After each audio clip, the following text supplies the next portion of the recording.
The GoPro Karma Grip is a great addition for on-the-go sports photography. Affiliate link below.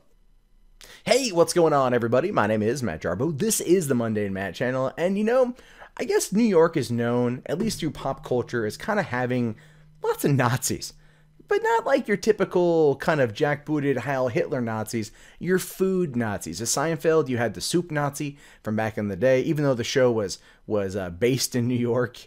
It was shot in Burbank, California, and when I used to live in North Hollywood, one day I accidentally almost ran the soup Nazi over with my car. Wasn't necessarily my fault. He darted across traffic. He wasn't paying attention.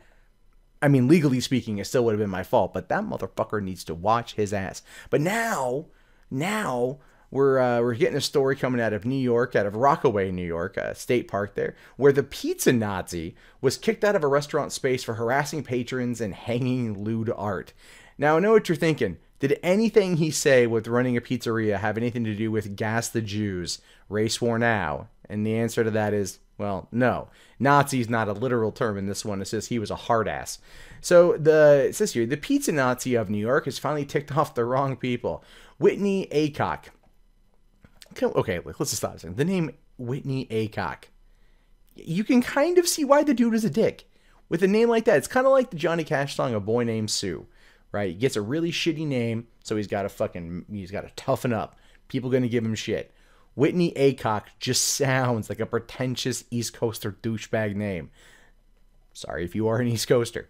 Says, who operated the Wits End Pizza Shop in Rockaway, was recently ousted from his outpost at Rees Park Beach after beachgoers and park staffers complained about his hostile and vulgar behavior to the National Park Service, some of which included his proclivity for playing profane music and displaying lewd artwork in public. I don't know. They don't ever go into what detail what the profane music was. You know what I mean? If it was like mystical shake your ass or something, or like I could see maybe like Too Short Cocktails, anything from back in the mid to late 90s and shit, when it was a lot of like really sexual rap, or like the hardcore, like let's say like Murder Was the Case, that album by Snoop Dogg, and there's a song on there. It was Ice Cube and Dr. Dre.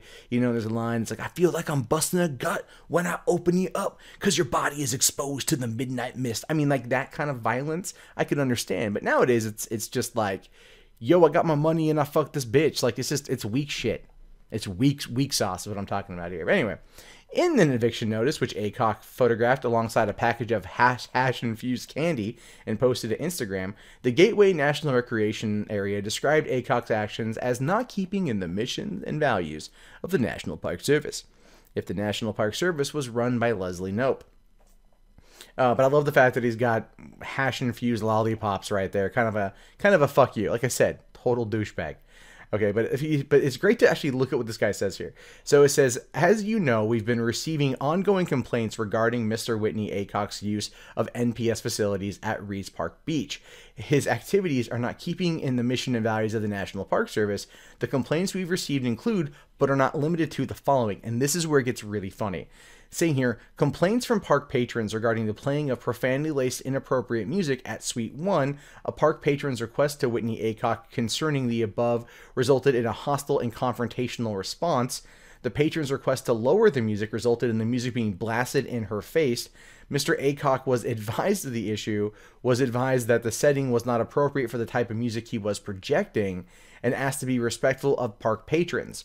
According to Mr. Aycock's email response, he indicated that our expectations concerning appropriate behavior were made very clear, and I'm pretty sure it says like he followed them and whatever.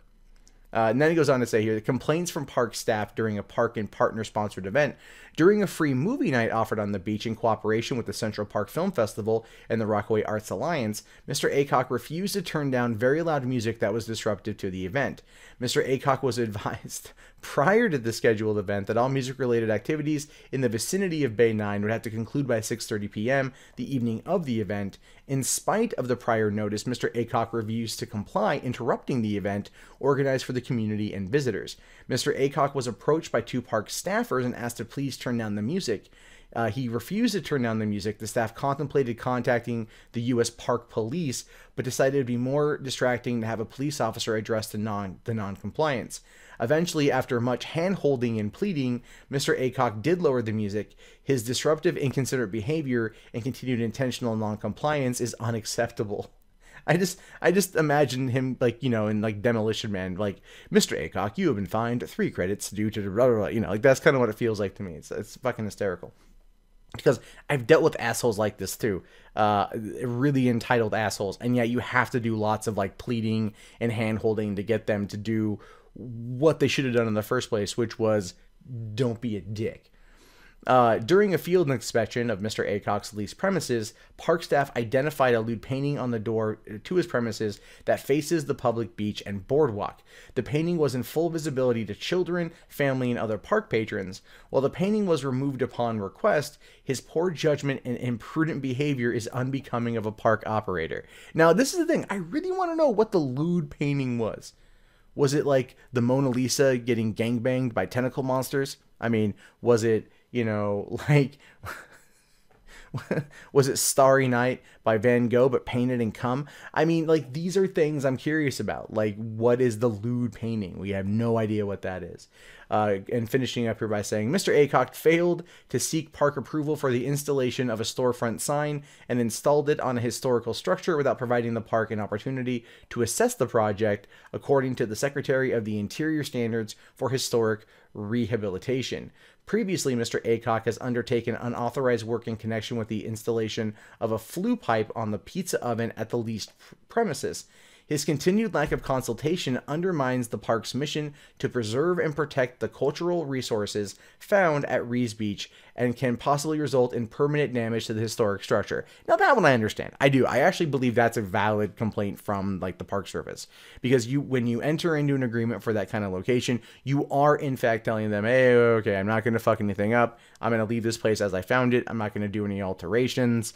And this guy didn't really seem to care at all, as evidenced by his response to this. So the notice goes on to describe at least 4 complaints filed against Aycock, who was given his Pizza Nazi nickname after a string of earlier incidents as reasons for terminating the lease of his beachside pizzeria. In the first complaint, the patron alleges, okay, we already went through that part too. So basically in a separate Instagram post, Aycock confirmed to his followers that the shop would no longer be open as of Monday, with a picture of it saying, as of today, this awesome place is closed. The small, simple-minded fools that oversee this beautiful national park have deemed us federally offensive. So be it, happily so, and fuck them. So clearly this guy doesn't give a shit. Right? He doesn't give a shit at all. So I went and I looked up his Yelp page because I was just curious. I was curious about the Yelp page. I was curious about what was there. I wanted to know what people had to say. I don't want to hear the good. I don't give a fuck about the good. The good didn't get this dude booted, but I want to know the bad. So I took a quick peek here at just a couple of the 1 stars. And this is recent too, from just a couple weeks ago, saying here that the order was skipped over. They had to wait over an hour for their food. They skipped over the family's order because it was for 6 pizzas. Furthermore, when this guy's sister was confronting them, management barked at her. One of the managers smokes a vapor right in front of the food as it's coming out, exposing the food to bad chemicals. I thought that was good. Like, vape, it's vape. Come on. The food is good, but management doesn't care much about its customers. And that's actually kind of a reoccurring theme in these. And the person also had previously reviewed saying that their order was skipped over. Another person here, Chance B, says this place is terrible. They came and waited for 20 minutes to figure out how to order food. Asked a person taking orders where the menu was, and he couldn't find one. So then they had to go to Instagram to figure out what to order. That's like just horrible. After doing that, I went back to the guy taking orders and just told he was too busy to take my order. $80 steak with this type of service. You got to be joking. I would not recommend this place to anyone. Go to a real steakhouse or a place that makes pizza and treats patrons with some sort of respect. That one though, I have to just kind of pause for a hot second. Why in God's name would you go to a pizzeria at a state park and order an $80 steak? I mean, is there logic in that? It's like you go like, oh, hey, welcome to Wits End Pizzeria. What can we get for you? I want the fucking steak. kind of fucking asshole orders a steak at a goddamn pizzeria? Additionally, what kind of asshole offers a steak at a fucking beachside pizzeria? And also, $15 for a lousy slider with no waitress service, napkins from the bathroom. Portions are small. You know, like, again, this owner told me to take a fucking break because heating up a quiche took 30 minutes. Then proceeded to rant at me for 10 minutes. Said his place wasn't a McDonald's, so don't expect food immediately. You can kind of see, like, mediocre, expensive quiche. And the place, it was closed already. Apparently, there's another place here. You know, worst place in Rockaway.